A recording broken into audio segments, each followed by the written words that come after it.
Vamos a empezar y si se recordarán, estamos en una serie que le hemos titulado Desde las siete iglesias, desde las siete iglesias. Y en esta serie hemos estado tratando eh, diferentes mensajes que el Señor envía a estas iglesias del año 90 después de Cristo, porque ahí es donde se hablan de estas iglesias, o donde se establecen estas iglesias, por así decirlo, o el mensaje de estas iglesias. Y empezamos hablando sobre el mensaje a la iglesia en Éfeso, se recordarán, el mensaje a Esmirna después, el mensaje a Pérgamo hace 8 días, y hoy vamos a hablar del mensaje que el Señor tiene hacia Tiatira. Y vamos a hablar de Tiatira, el peligro de tolerar falsas enseñanzas. El peligro de tolerar falsas enseñanzas. Nos vamos a ubicar en Apocalipsis capítulo 2, versículo 18 al 29. Ahí vamos a estar meditando en esta mañana. Apocalipsis capítulo 2, versículos 18 al 29. Tiatira, el peligro de tolerar falsas enseñanzas. Muy bien. Siempre empezamos estableciendo la base de la carta y o en dónde se da este mensaje. Y la carta a la iglesia de Tiatira es una de las más extensas de las 7 cartas o de las otras 7 iglesias. Aunque la ciudad misma, Tiatira, era una de las ciudades menos importantes, políticamente hablando, a comparación de las otras, aquí Cristo se dedica más a esta iglesia que cualquier otra porque la situación espiritual de la iglesia en Tiatira es una situación bastante grave. La situación en Tiatira, en esta iglesia, era una situación bastante grave. Tiatira era una ciudad industrial, habían fábricas en Tiatira en aquella época. Y era una ciudad conocida por sus gremios de artesanos, como cuando usted va al lago de Atitlán y toda esa área de ahí, hay mucha artesanía, ¿verdad? Hay muchas eh, objetos, ¿verdad? Ancestrales y llegan muchos turistas y compran y llevan a otros lugares. Entonces Tiatira era una ciudad parecida a pues todas las regiones que tenemos aquí en Guatemala, que son pues regiones culturales, son regiones turísticas. Y habían muchos gremios de artesanos, habían tejedores, alfareros, curtidores de pieles, aquellos que lavaban las pieles, ¿verdad? Y que las preparaban para usarlas. Habían tintores de púrpura también. Y ahí había por ejemplo, en Hechos capítulo 16, versículo 14, se menciona a Lidia. ¿Cuántos han oído hablar de Lidia? Pues la de la Biblia, ¿verdad? Levanten sus manos. Lidia, ok. Lidia, el resto, pues hace poco se acaban de convertir al Señor, no saben mucho de Lidia, ¿verdad? Porque no leen la Biblia. En Hechos 16, 14 se menciona a Lidia. Lidia era una mujer de Tiatira y vendía púrpura, ¿sí? Eso dice Hechos 16, 14. O sea que va relacionado con lo que sabemos de Tiatira, que habían entonces artesanos, tejedores, alfareros, curtidores y gente que preparaba la púrpura o tintores de púrpura. Y cada gremio tenía su dios patrono. Como aquí en Guatemala, en la capital, hay una patrona. ¿Sabe cuál es? No saben.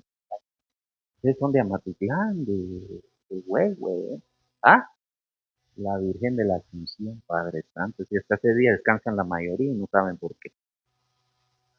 Cada gremio tenía su dios patrono y las reuniones gremiales incluían sacrificios a ídolos y banquetes acompañados de inmoralidad.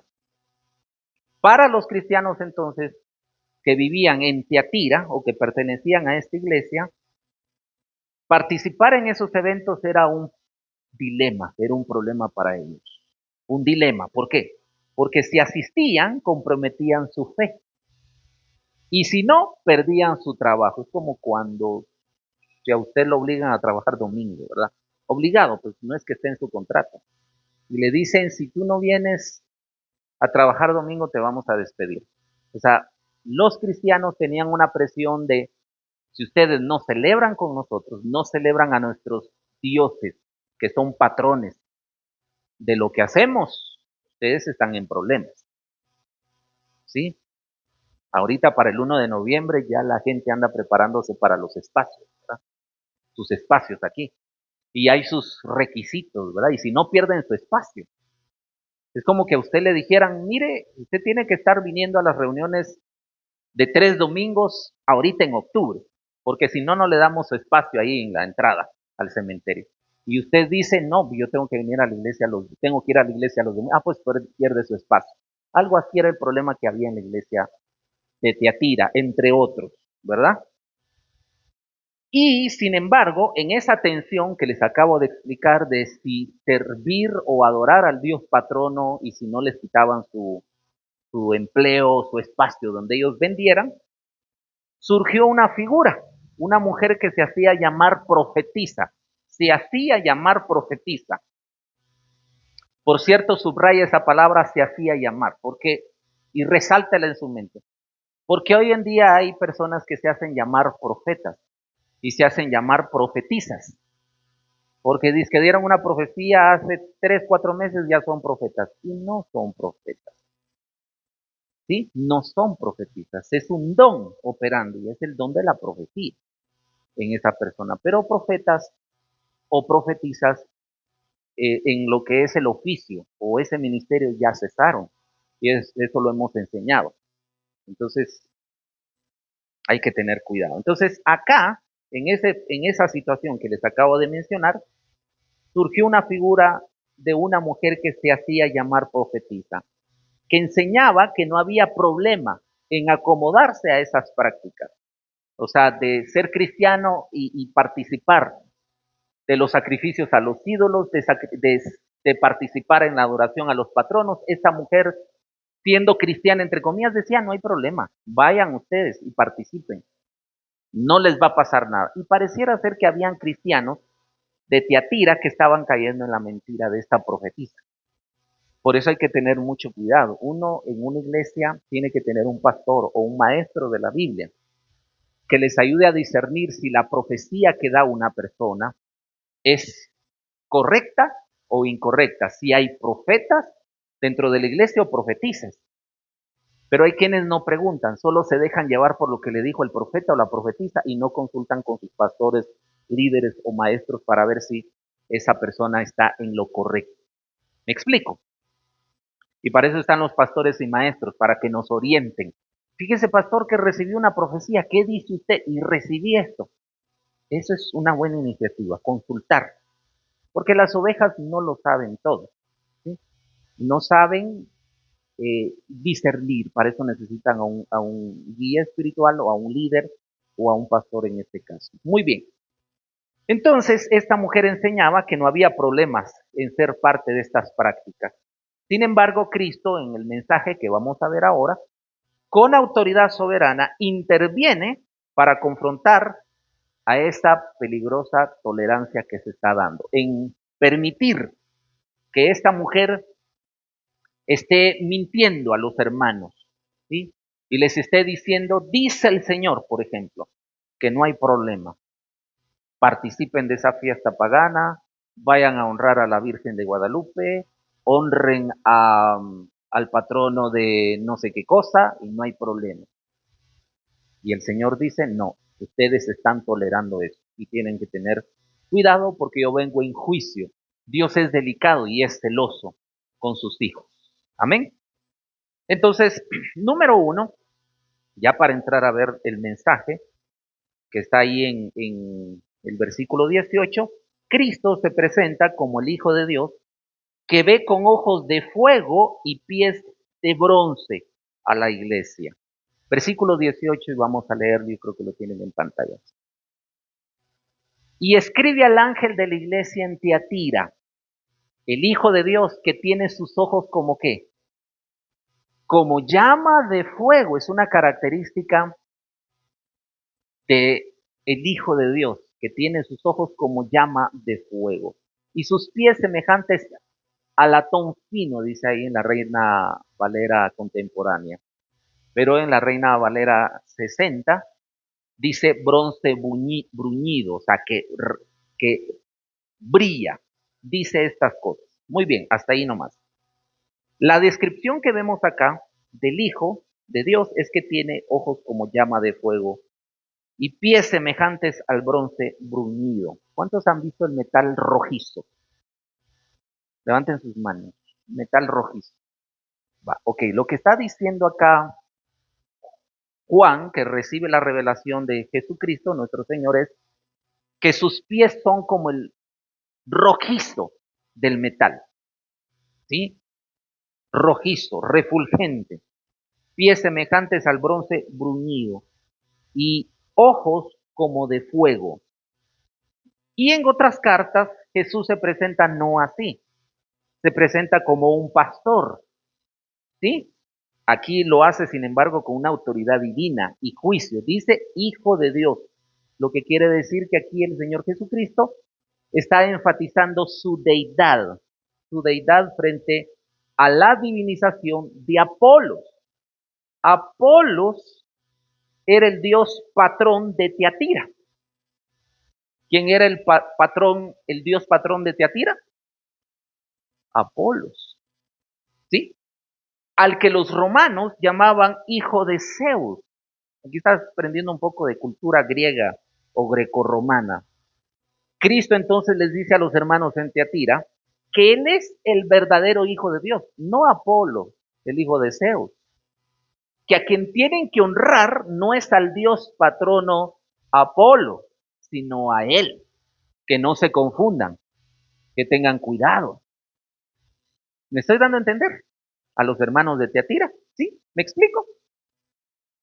Amén. Así que Él les está diciendo, yo soy el verdadero Dios, no los ídolos del sistema. Cuando habla de los ojos como fuego, simbolizan su omnisciencia. ¿Qué es omnisciencia acá? Que Dios todo lo sabe. Dios todo lo ve. Dios es todopoderoso. Amén. Ojos como de fuego simbolizan que Dios lo sabe todo. Él ve más allá de las apariencias. Él entra a lo profundo de los corazones y discierne las intenciones de cada uno. Él escudriña nuestros corazones y saca a luz las verdaderas intenciones que tenemos nosotros. Por eso es que nosotros no nos podemos dejar llevar por apariencias. ¿Sí? Y decir, este es santo y este es pecador. Este es un buen hermano y este es un mal hermano. Este es un buen cristiano y este es un mal cristiano. Pero ¿en base a qué nosotros medimos si es bueno y es malo? ¿En base a qué o cuáles son nuestras medidas para ver si es un buen cristiano o es un mal cristiano, si es más santo que el otro? En base a lo externo. El Señor no es así. El estándar para medir si es un buen cristiano o es un mal cristiano para Dios es, ¿qué cosa? ¿Qué cosa? Tóquese su corazoncito. Ese que está ahí. ¿Mm? Ahora, ¿por qué el Señor les está diciendo a ellos esto? Yo tengo, ¿por qué les dice el Señor a través de Juan? Mis ojos son como llamas de fuego, porque yo lo veo todo. Y les está dando ya a entender a la iglesia en Tiatira que aunque ellos tienen algunas cosas buenas, tienen algo que les va a afectar espiritualmente. Que no se engañen porque sirven, porque vinieron hoy domingo, abrieron la puerta, limpiaron, barrieron, pusieron pantallas. Sonido, el equipo, no se engañen por esas cosas, está diciendo el Señor. Yo estoy viendo el corazón, con qué intención tú vienes, con qué voluntad tú estás acá. Si está aquí porque no tiene de dónde ir, hoy no juegan los rojos ni los cremas, si está porque está aburrido Netflix o quedarme aquí en la casa, peor es quedarme, mejor me voy. Y venir con una actitud así, con una intención así, es venir a pasar el tiempo. Usted regresa a su casa, yo regreso, si viniera acá a la fuerza a predicar, no aprobado. ¿Me explico? ¿Ah? Entonces, los hermanos de Teatira servían y tenían otras cosas que ya vamos a ver, pero el Señor les dice, mis ojos son como llamas de fuego, lo miran todo. Y estoy viendo que han permitido que esta mujer, ya van a conocer el nombre, introduzca una enseñanza donde pueden ir a lo inmoral, donde pueden ir al paganismo, donde pueden caer en idolatría, y yo no me voy a enojar. Y no es así. Yo estoy molesto, dice el Señor, porque ustedes están mezclando la gracia con el libertinaje, la libertad con el paganismo, el pecado con la santidad. Amén. Amén. ¿Está conmigo? Los pies de bronce bruñido que vemos en el versículo representan firmeza, pureza y juicio. Escuchen, en el mundo antiguo el bronce aludía a fuerza y a estabilidad. Cristo se presenta como aquel que no puede ser corrompido ni manipulado. Y en Daniel capítulo 10, versículo 6, se nos da también características de Dios o del Hijo de Dios. Daniel capítulo 10, versículo 6. ¿Ven? ¿Está conmigo? Ahí está. Y su cuerpo era como piedra de Tarsis y su rostro parecía un relámpago. ¿Se refiere a quién? A Dios. ¿Y sus ojos como qué? ¿Como qué? Como antorchas de fuego. Pastor, yo no he visto a Jesús como es. Yo no he visto a Dios como es. Vaya Daniel 10:6. Así es Él. Y sus ojos como antorchas de fuego y sus brazos y sus pies como de color, ¿qué cosa? De metal resplandeciente. Y la voz de sus palabras como la voz del ejército. Se oye fuerte. Amén. Ahí hay otra representación o detalles de cómo es nuestro Señor. Ahora, número dos, perdón. Cristo reconoce su fidelidad y servicio. ¿Qué reconoce Cristo? La fidelidad y servicio de los hermanos en Teatira. Miremos el versículo 19 de Apocalipsis 2. Ya vimos, número uno, que Cristo se presenta como el Hijo de Dios que ve con ojos de fuego y pies de bronce. Dos, ahora vemos que Cristo reconoce la fidelidad y servicio de los hermanos en Teatira. Dice ahí, yo he conocido tus obras y caridad y servicio y fe y tu paciencia y que tus obras postreras son más que las primeras. ¿Qué dice el Señor? Yo he conocido tus obras y caridad. Aquí en la Reina Valera 60 dice, yo he conocido tus obras y amor, se traduce aquí por caridad, y fe y servicio y tu paciencia y que tus obras postreras son más que las primeras. Jesús dice, yo conozco esas cosas buenas que tú tienes. ¿Qué tenía la iglesia en Teatira? Vamos a enlistarlas. Tenía obras, tenía amor, tenía fe, tenía servicio y tenía paciencia.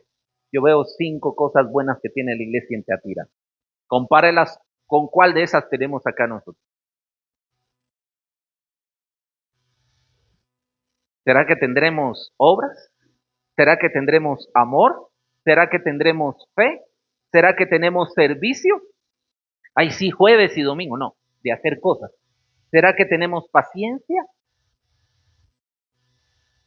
Solo el Señor lo sabe.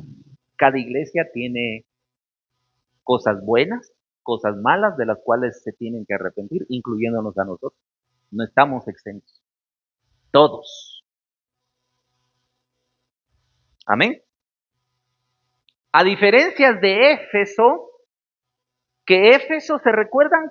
¿Qué perdió Éfeso? Los que han venido siguiendo la serie son estudiosos. ¿Qué perdió Éfeso? Les doy chance, pues, para que no se queden en 0,0. ¿Qué perdió? Su primer amor. A diferencia de Éfeso, gracias hermana, a diferencia de Éfeso, que perdió su primer amor, Tiatira más bien creció en amor, en fe y servicio. Y eso indica que Tiatira, sígame de cerca, era una iglesia activa y comprometida con lo externo. Cristo reconoce que ha crecido espiritualmente en muchas áreas, como ya las mencionamos, por ejemplo, amor, obras, fe, servicio y paciencia. Sin embargo, escúcheme iglesia, la fe genuina no se mide por actividades.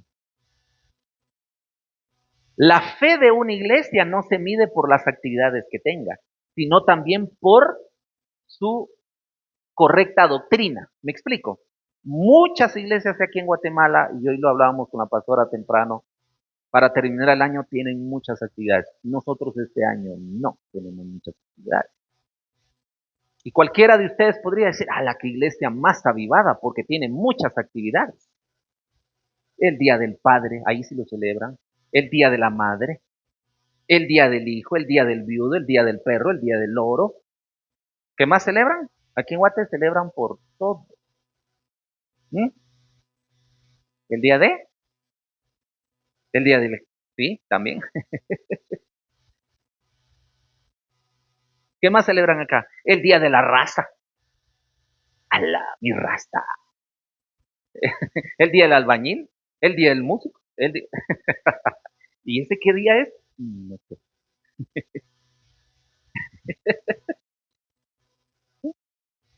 Y dirá usted qué bonito es que la iglesia esté celebrando todas esas actividades.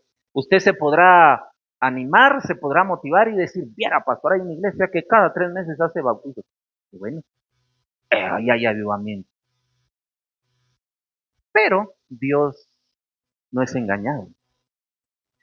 Y lo que estamos aprendiendo hoy es que Dios, o nuestro Señor Jesucristo, no mide a su iglesia por las actividades que tenga, sino por su fe genuina y por su pureza doctrinal. Así que podrán haber muchas iglesias, incluyéndonos a nosotros, de años hacia atrás, de hace un año hacia atrás, que hayamos tenido muchas actividades y quizás no estar tan bien. ¿Cómo la ve desde ahí? Porque nuestra doctrina, nuestra fe o nuestra comunión con Dios no estaba correcta. ¿Me doy a entender? Ahora, si hubiese una iglesia, lo cual nosotros no lo sabemos, porque no fuimos llamados a discernir a las iglesias, esta iglesia es de Dios, esta no es de Dios. Podemos juzgar algunas cosas. Pero si hubiese una iglesia donde tenga obras, actividades y una fe genuina, pues qué bueno que la haya. Pero nosotros no sabemos. Pero lo que el Señor nos está diciendo acá es que no nos dejemos llevar por las actividades, porque Tiatira tenía qué cosas, 5 cosas. ¿Cuáles eran? Obras, amor, fe, servicio y paciencia. Sin embargo, no tenían una fe correcta, porque por los laditos y por allá estaban permitiendo y tolerando y dejando pasar algunas cosas que los estaban corrompiendo de adentro hacia afuera. ¿Está conmigo? Amén. Y a partir de ahí, ya nos vamos metiendo más a fondo, es donde surge la advertencia para la iglesia en Tiatira. Ustedes tienen estas cosas, amor, y lo quiero recalcar, fe, servicio y paciencia, y que sus obras postreras son mejores que las primeras. Lo que están haciendo ahora está bien, pero hay algo que ustedes están haciendo mal, y que eso tira por la borda todo lo demás. Y ahora lo vamos a ver. Número 3. Cristo entonces denuncia la tolerancia al error doctrinal. Versículo 20. Y aquí ya cambia el tema. Dice ahí, mas tengo unas pocas cosas contra ti, porque permites a aquella mujer Jezabel, que se dice profetiza, escuchen, lo que estaba haciendo dentro de la iglesia, a escondidas, enseñar y engañar a mis siervos, Siervos acá no son los pastores, siervos se refiere a todos los miembros de la iglesia. A fornicar y a comer cosas ofrecidas a los ídolos. Voy a leerlo acá en la Reina Valera. Dice, pero tengo unas pocas cosas contra ti que toleras que esa, escuchen, mujer Jezabel, que se dice profetiza, enseñe y seduzca a mis hijos a fornicar y a comer cosas sacrificadas a los ídolos. Muy bien. Ahora, vemos acá que el problema central no era solo la existencia de una falsa enseñanza. Amén. El problema de la iglesia en Tiatira no es que haya una falsa enseñanza, sino que le estaban permitiendo. Amén. El problema no es la falsa enseñanza, sino que se permite. A ver, falsas enseñanzas hay afuera.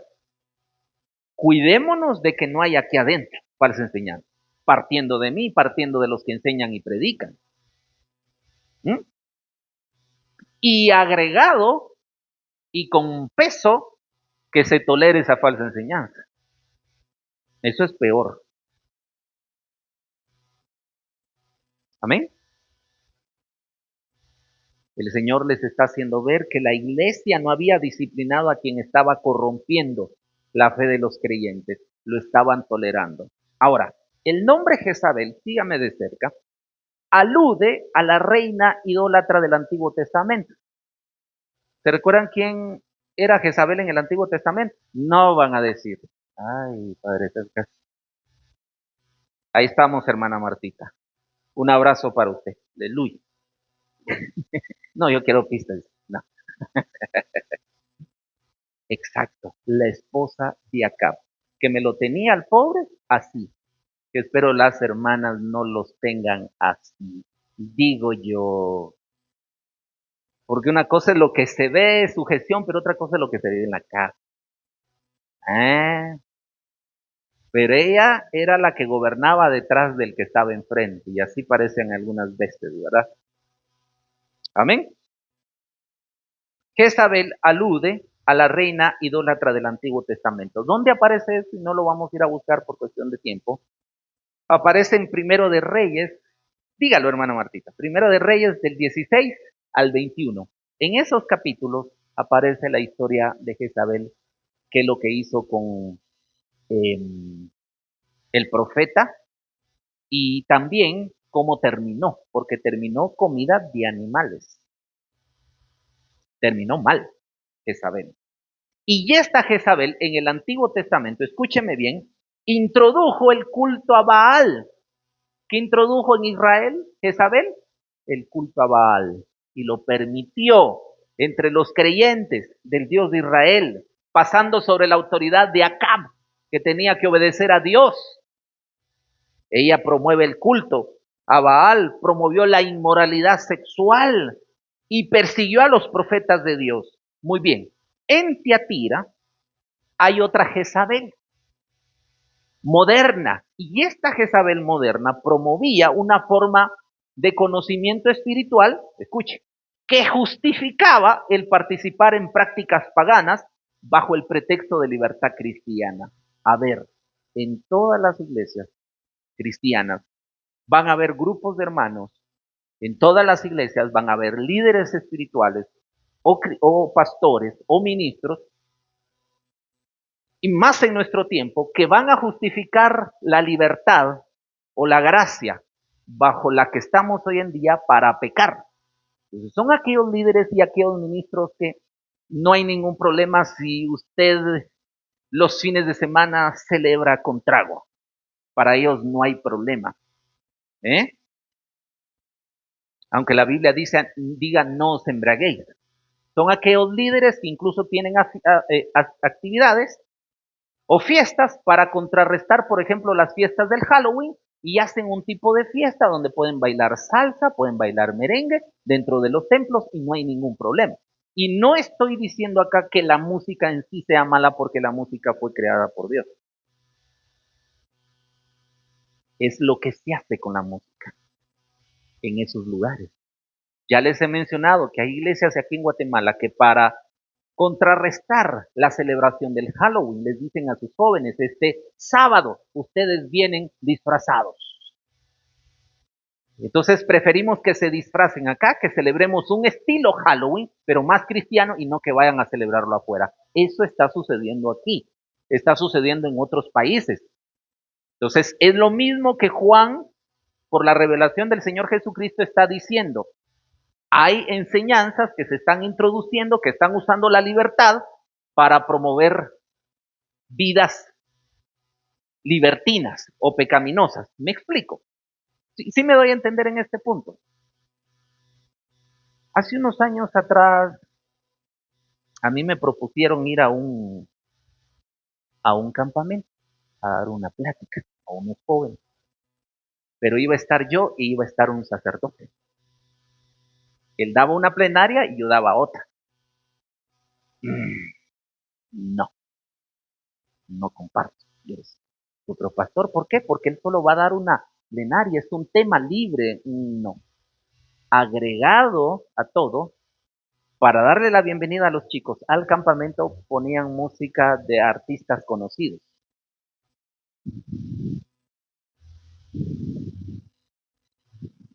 ¿Sí? Muy conocidos. Y entonces ponían música y los chicos los ponían a... ¿Cuál era el fin? Es que los chicos no sientan que vienen a un servicio, que no sientan que vienen a un campamento cristiano. Poco a poco los vamos metiendo al cristianismo, pero que vayan con sus cositas poco a poco. ¿Sabe qué pasaba? ¿Y qué pasa?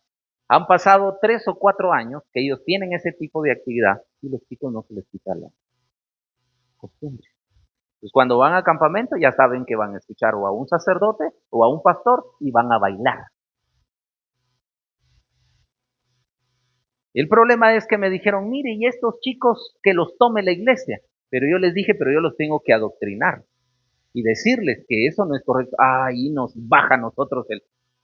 Ese es el problema. Ustedes quieren que yo les apoye, pero yo les voy a enseñar que eso es incorrecto. Ah, no pasó porque ya no van a venir al campamento, entonces no podemos trabajar con ustedes. ¿Me doy a entender? ¿Qué era lo que esta Jezabel moderna estaba enseñando? No hay problema, ustedes están bajo la gracia. Si tomas un poco, aunque hayas salido del alcoholismo, no te va a pasar nada. ¿Mm? No hay problema. Échate un baile, Dios lo sabe, el cuerpo se hizo para moverlo, no hay pena, dale. Es ejercicio. ¿Mm? ¿Me doy a entender? No importa, aquí nadie te está viendo, vístete como tú quieras. Es tu cuerpo, es tu vida, son tus gustos. ¿Mm? ¿Me doy a entender? Entre otras cosas más. Así que esta Jezabel es parecida a la Jezabel del Antiguo Testamento, que estaba metiendo una falsa enseñanza y una falsa libertad, bajo el pretexto de que tenemos libertad en Cristo. Y sí la tenemos, pero no tenemos libertad hasta el punto de hacer que otros pequen. Tenemos libertad, pero para no hacer que otros pequen. No sé si me explico. Por ejemplo, para el 1 de noviembre tenemos libertad de salir. Yo tengo libertad de salir. Eso me enseña a mí la Biblia. Ustedes tienen libertad de salir, de irse a comer su elote más o menos loco. Ahí tienen libertad. ¿Eh? Ustedes pueden hacerlo. Ese no es el problema. Pero en la misma comunidad hay hermanitos que lo miran a usted ahí. Ese es un horror para ellos. Se sienten mal. ¿Qué hacemos? Ok, usemos nuestra libertad, pero no para que otros pequen. Salga en una hora y un momento donde usted considere que no salen todos. En la madrugada, pues vaya. ¿Me explico? Es lo que nosotros hacemos. Para no hacer que otros líderes, ay, el pastor de IVA, ¿qué hacemos? Para evitar ese problema, vamos ahora a sus momentos donde podemos comernos algo, pero no están las personas por ahí, ¿verdad? ¿Me voy a entender? ¿No? Bueno, allá usted. Entonces, esta Jezabel decía, no, allá lo está viendo el hermano que usted está comiendo su elote loco y él en esa iglesia no creen que sea bueno comer en ese día. A mí me da igual, dice usted. Eso está mal. Esta mujer hacía que cabalmente usted pensara así, que le diera igual todo.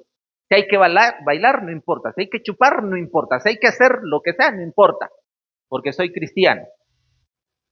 Y al fin y al cabo Dios va a tener misericordia de mí y me va a salvar. Así que lo que yo haga no hay problema. A la gente no le debe de interesar eso. Y así piensan muchos. Amén.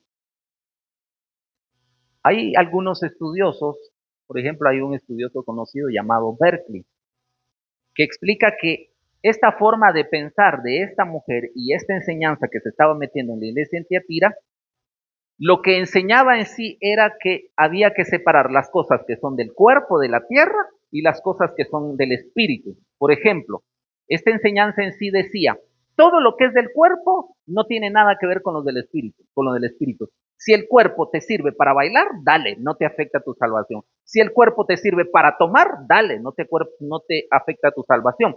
Si el cuerpo te sirve para fornicar, dale, no te afecta tu vida espiritual. Si te sirve para adulterar, dale, no te afecta tu vida espiritual. Esta enseñanza en sí lo que estaba haciendo es decirle a los hermanos, lo que es del cuerpo es del cuerpo y lo que es del alma es del alma. Al cuerpo dale lo que quiere.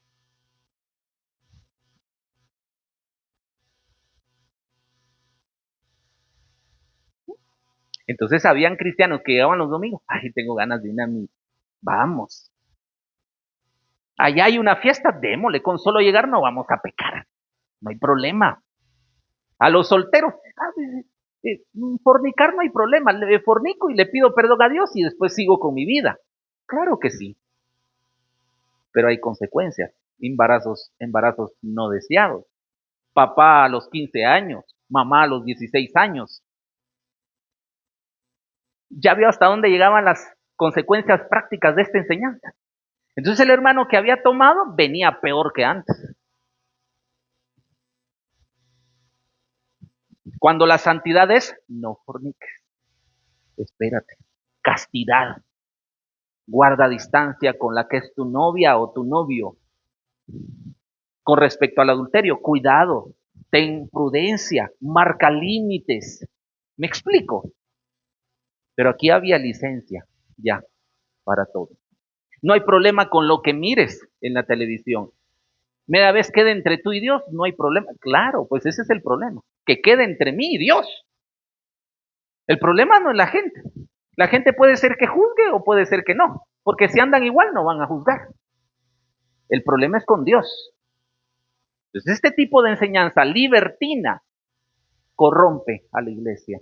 Destruye a la iglesia por dentro. No sé si me explico.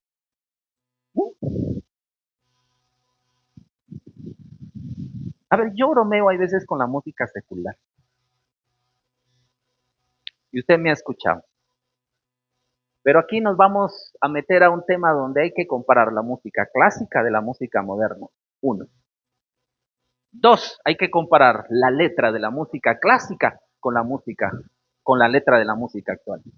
La letra que antes era dedicada al amor, a la vida, a la pareja o algo, hoy en día son puras obscenidades lo que se escucha. Ahí hay una diferencia, el problema no es la música, es lo que escuchamos. Y tres, el problema es la frecuencia con que escuchamos algo. Porque si aquí a música clásica, aunque tenga buena letra, no me edifica a mí, también yo tengo que tener límites.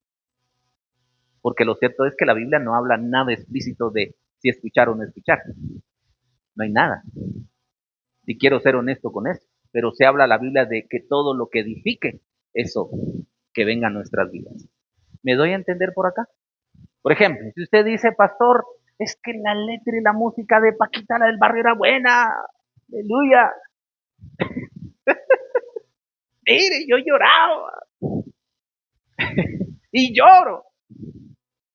Esta no es tan buena, porque esa es música de despecho, cortavena, cuélguese del poste. Esa música no, ¿sí? Pero había música que le cantaba incluso a la pobreza, a la desigualdad, a la injusticia, a los políticos corruptos. No hay nada de malo en ello. Me doy a entender. Pero si ya escucha usted cortavenas en la mesa del fondo, por no decir la del rincón, en la puerta azul, llora un isto, y ese es un problema, hermano. ¿Me explico? ¿O no hay amenes?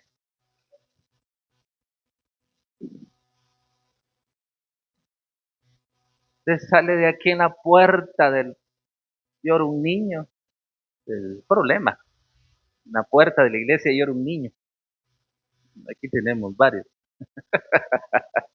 ¿Está conmigo? Entonces, esta enseñanza en sí, la esencia era separar el cuerpo del espíritu. Y no es así. Le voy a decir algo. No podemos separar el cuerpo del espíritu, porque dice la Biblia que en la venida del Señor, nuestro espíritu, alma y cuerpo esté irreprensible para el encuentro con Él. Así que lo que el cuerpo, podríamos decir ahora, necesita, no necesita el cuerpo de nada de las cosas que vengan de afuera, porque nuestro cuerpo, nuestra alma y nuestro espíritu le pertenecen al Señor. Y esas tres partes que conforman un solo ser tienen que esperar al Señor en santidad. Así que esta mujer llamada Jezabel estaba diciendo, no, lo que es del cuerpo para el cuerpo y lo que es del espíritu para el espíritu. Dale al cuerpo lo que le quiera dar. Satisface tu cuerpo. Y jueves y domingo, tu espíritu. Porque el cuerpo aquí se queda y aquí se muere y se pudre, pero el alma se va a consumir. Qué interesante la forma de pensar. ¿Cómo no iban a estar los hermanos contentos? Los solteros por allá fornicando, el otro dándosela libre. No, si era lo del cuerpo, pues aquí se iba a quedar. Y el espíritu se iba a ir con Dios. Ese es un error completo. Porque al fin y al cabo también nuestro cuerpo un día va a ser resucitado y glorificado. ¿Y cómo va a resucitar algo el Señor que murió en pecaminosidad? No sé si me explico. No en perfección, que ninguno lo es, sino en una vida de pecado. No se puede. La palabra para tolerar se usa la palabra griega apheis. Implica permitir deliberadamente algo que se debe de haber detenido. Lo que el Señor les está diciendo es ustedes toleran, ustedes han permitido con libertad que esa enseñanza se meta en la iglesia. Amén. Y aquí les voy a decir algo, el amor y la tolerancia no pueden ser excusa para permitir el error dentro del cuerpo de Cristo. Una cosa es amar a los hermanos, amar al pecador, amar al que falla, y otra cosa es permitir el pecado y otra cosa es permitir la falla. Nosotros nos podemos arrepentir las veces que sea necesario delante de Dios y Él en su gracia nos va a perdonar y nos va a dar las oportunidades que sean necesarias. Eso es una cosa. Pero que se permite y se tolere el pecado y que lo empecemos a ver como algo normal, ese es otro tema. Su hermano, el que está a la par, puede pecar. Una, dos, no debería, pero así nos pasa. 3, 4 veces. Se arrepiente, Dios lo perdona. Nosotros somos llamados a perdonarlo, pero esa es una cosa. Y otra cosa es que, ¿cuántas veces has fallado? ¿Cuántas veces has pecado? 10 veces. Bueno, acostumbrémonos. ¿Entiendes? Más bien nuestro sentir debe de ser que cada vez que pequemos, cada vez que fallemos, llorar, porque esta carne cada vez nos aleja de Dios y tenemos que recurrir a la gracia de Él. ¿Está conmigo? Así que el amor y la tolerancia no pueden ser excusa para permitir el error dentro del cuerpo de Cristo. En 1 Corintios 5, 6 dice así, 1 Corintios 5, 6, y voy terminando. ¿No sabéis que un poco de levadura leuda toda la masa? ¿No es buena vuestra jactancia? ¿No sabéis que un poco de levadura leuda toda la masa? Un poco de permisión, un poco de tolerancia corrompe todo. Corrompe el pecado, corrompe la maldad, corrompe la santidad. Un poquito que se le permita, ¿verdad? Un mal ingrediente en un caldo, en una sopa, en algo, ya se paseó en toda esa comida. Exceso de sal, una hierba que no era, amarga el caldo, ¿sí? Una mosca que cae ahí, hay que cambiar eso. Lo mismo, todo lo que nosotros como iglesia permitamos, que Dios no lo quiera así, basado en que estamos bajo la gracia, va a ir corrompiendo la santidad. Y cada vez nos vamos deslizando y deslizando a vivir una vida que Dios no quiere que vivamos y en cómo han terminado muchas iglesias. Amén.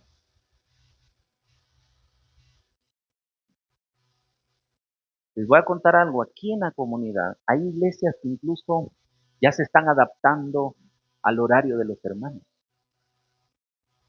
Platicábamos con la familia. Y entonces como los hermanos llegan tarde, ya redujeron el tiempo. Eso no es correcto. Entonces de 2 horas redujeron, digamos, a 1 hora. Y los hermanos siguen llegando tarde. ¿Qué hay que reducirlo a 45 minutos? Y siguen llegando tarde, 30 minutos. ¿Y sí, qué va a pasar? Se va a acabar la iglesia. Eso no es correcto. Un poquito de algo que se permita empieza a corromperlo todo. La palabra no se adapta a nosotros. Nosotros nos adaptamos a la palabra. Yo no me puedo adaptar a ustedes. Ustedes se adaptan al liderazgo. No sé si me explico. No podemos, en vez de ir para adelante, ir para atrás. No es posible. Amén. Número 4. Acá. Cristo advierte sobre el juicio para aquellos que dentro de la iglesia no se arrepienten de permitir este tipo de cosas. Miremos los versículos 21 al 23. Dice, y le he dado tiempo para que se arrepienta. ¿A quién? A estos hermanos influenciados, pero no quieren arrepentirse de su fornicación. Y aquí fornicación no es solo pecado sexual. Quiero que entienda usted que el término se utiliza también en un sentido espiritual. Fornicar en el sentido de que ellos pertenecen a un solo esposo, que es Cristo, pero estaban teniendo relaciones espirituales, por así decirlo, con otros dioses. Entonces no solo es un sentido sexual, es en un sentido espiritual. Como hay adulterio físico, hay adulterio espiritual, hay fornicación física, hay fornicación espiritual. Y aquí se refiere a ambas cosas, para que usted lo entienda bien. He aquí yo la arrojo en cama y en gran tribulación a los que con ella adulteran, físicamente y espiritualmente, si no se arrepienten de las obras de ella. 23. Y a sus hijos heriré de muerte, los que la han seguido en su doctrina. Y todas las iglesias sabrán que yo soy el que escudriña la mente y el corazón, y os daré a cada uno según vuestras obras. Entonces Cristo acá advierte sobre el juicio para quienes no se arrepienten. Jesús muestra su paciencia al decir, les he dado tiempo para que se arrepientan, pero no quieren arrepentirse. Y esto me hacía pensar en nosotros. Creo que la iglesia ha tenido un proceso fuerte este año, en muchos aspectos, de muchas formas. Pero me lleva a mí a que escudriñemos nuestros corazones. Incluye.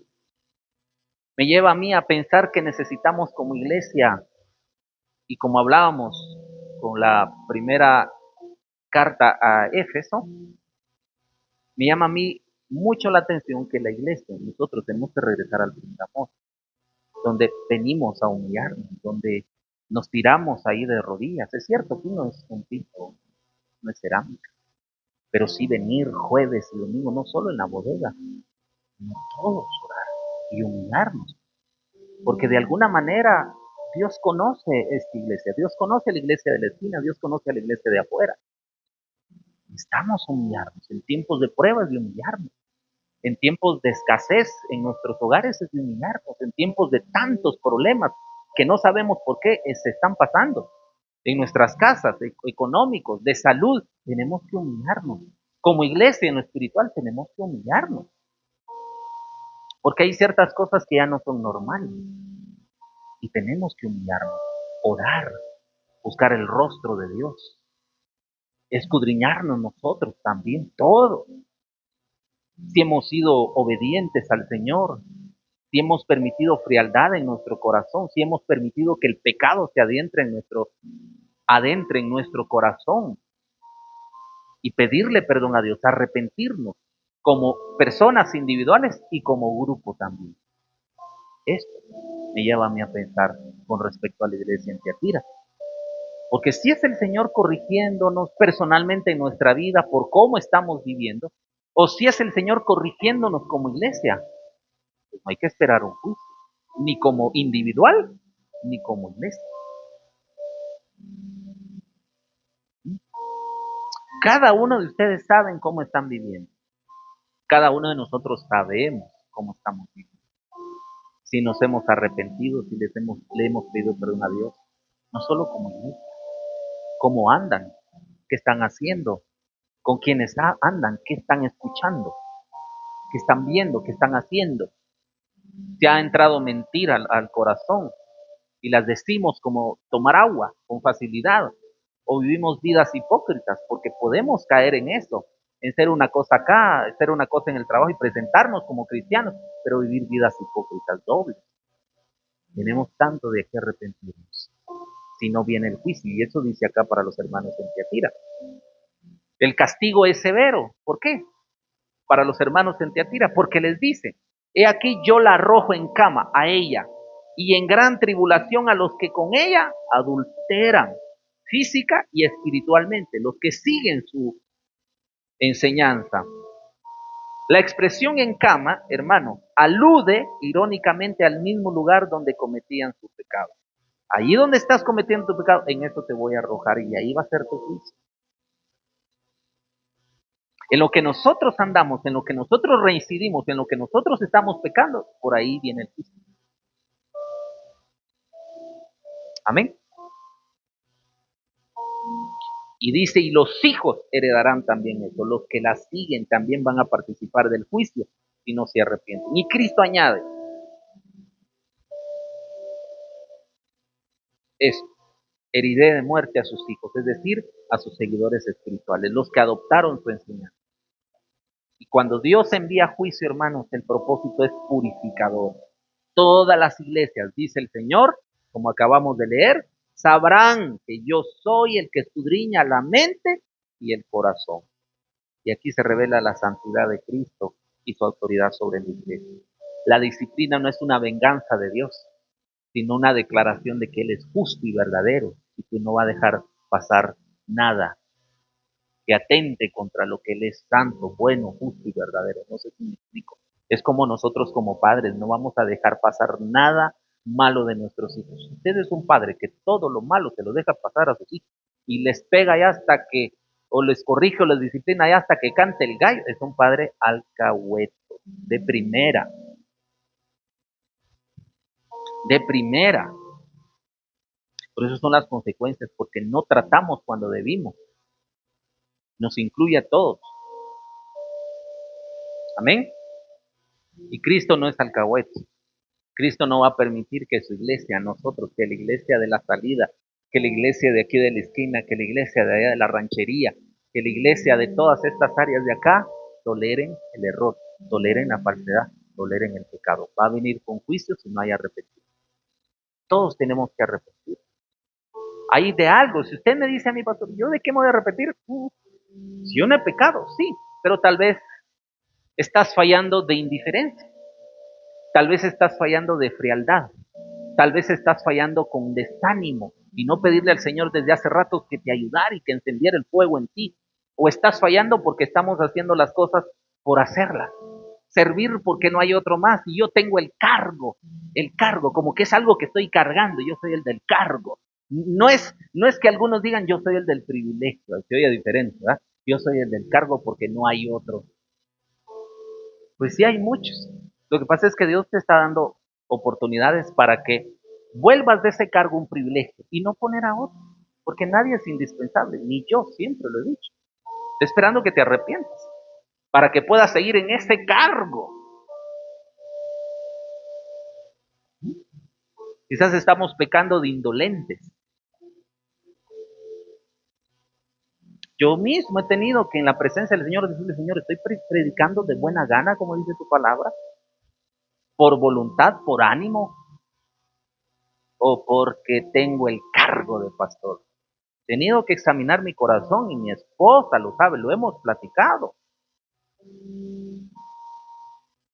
Porque no quiero hacerlo por obligación y estoy orando por mi corazón, pero ore usted por el suyo. Ahí es donde necesitamos volver a Cristo. Tal vez estamos pecando con impuntualidad, incluyo. Tal vez estamos pecando con con falta de gratitud. Mis ojos, sus ojos han visto, hermanos, ser bendecidos. Acá, Dios diciéndoles, te voy a dar un trabajo. El Señor diciéndoles a algunos, te voy a levantar, te voy a poner de subgerente donde trabajar. A varios se los ha dicho. ¿Saben cómo los hemos visto nosotros? Con ingratitud. Se olvidaron de aquel que les dio el trabajo. Los miramos con buenos tenis, los miramos con buena ropa, disfrutando aquí y allá, y nada de eso es malo. Pero se olvidaron del que les dio eso. Porque ya jueves y domingo ya no vienen. Pero no los miren en sus estados, dándose una vida que se la deben al Señor. Y el descaro está que lo publican. Y uno dice, qué mal agradecido, o mal agradecido. ¿Y quién da el trabajo? Cuando usted estaba con y la otra adelante. ¿Sí? Cuando usted necesitaba que alguien tocara la puerta porque le rugían las tripas. No tenía para comer. Dios tocó. Pero ¿dónde están? Están como aquellos leprosos. ¿Dónde están el resto? ¿Dónde están? ¿Dónde están esas filas para allá? ¿Dónde están? Eso se llama ingratitud y se paga con juicio. No se paga con el pastor, porque yo solo soy eso. Uno que guía, orienta y cuida las ovejas. Nada más. Y no las cuido en mi perfección, que no la tengo. No las cuido en mi gracia, que no es mi gracia. Las cuido en la perfección y la gracia de Dios. Pero ¿dónde están? ¿Dónde están los sanos? ¿Dónde están los que ahí dejaron la muleta? ¿O salieron cargando con la muleta? ¿Dónde están? ¿Dónde están? Ya los vieron, busquen. ¿Dónde están? ¿Dónde están? ¿Dónde están los que pedían oración? ¿Dónde están? Están pecando de eso. ¿Sabe cuál es el problema? Al tiempo regresan, apaleados por el diablo, arrastrados por el diablo. Y si no regresan acá es por vergüenza. Porque alguien apaleado o arrastrado ya no regresa. Se peca de ingratitud.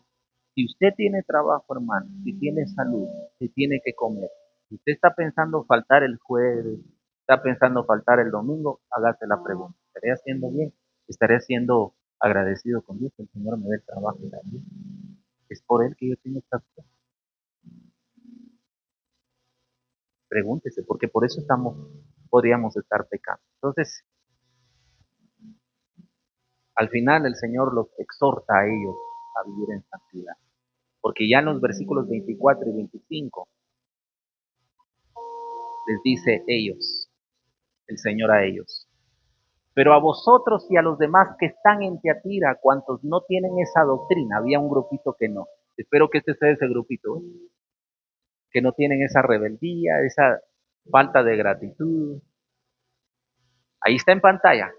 Pero a vosotros y a los demás que están en Tiatira, cuantos no tienen esa doctrina y no han conocido lo que ellos llaman las profundidades de Satanás, lo más oscuro de esa enseñanza, yo os digo que no os impondré otra carga. 25. Pero lo que tenéis, retenedlo hasta que yo venga. Usted al final es de los escogidos, usted al final es de los que el Señor ha filtrado. Porque así como Pedro fue zarandeado, las iglesias son zarandeadas. Lo hemos estado viendo acá en las iglesias de Apocalipsis. Y usted es el único que está acá. De todos esos que por aquí han pasado, siéntase privilegiado. ¿Eh? Siéntase dichoso. Algo vio Dios en usted, que se mantuvo fiel.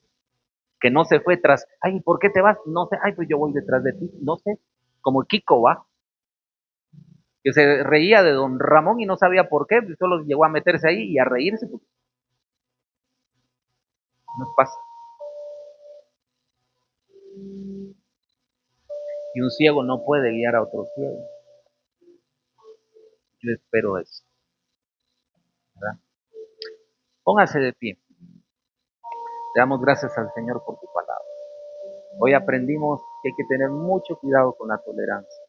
Y hemos venido a pensar en que necesitamos arrepentirnos y humillarnos delante de Él.